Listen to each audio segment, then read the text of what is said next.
everyone, so in today's video I'll be showing you how to make a game pass that gives you an item in Roblox Studio.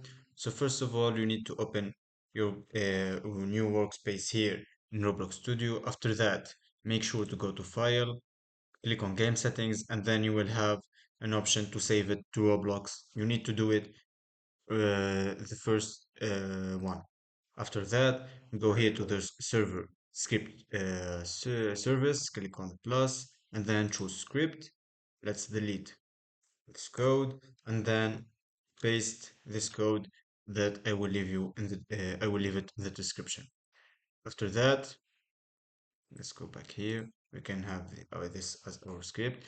After that, all you have to do is just to go to Google and then search for create.roblox.com.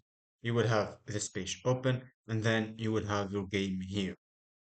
All you have to do is just to click on the three dots, not three dots. After that, just go to manage experience, wait for it to open, and we will have the settings of our game.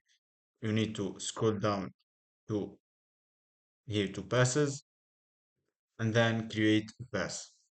You can change the image of it, make it add a description, but let me just make it here, create pass, and we will have it here.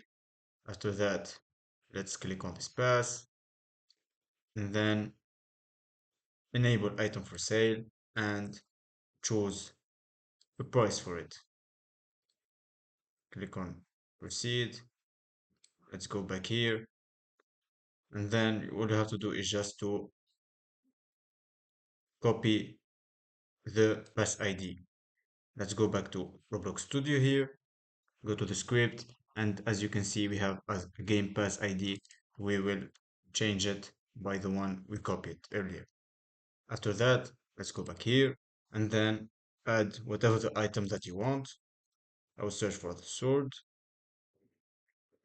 choose the basic sword here, and click OK. And in this option, put this tool into the starter pack. Click no so you can buy it. After that, just click on it, scroll down here in the properties, search for parent. As you can see, it's in the workspace, and all we have to do is just to move it under the script that we added earlier. Let's click on it, and as you can see, we have it here. Let's go back to the script and then change your tool name, and that's all you have to do to make a game pass that gives you an item in Roblox Studio. I hope that you enjoyed this tutorial and that you made it and this will work for you. If anything's go wrong, don't mind to ask me in the comments.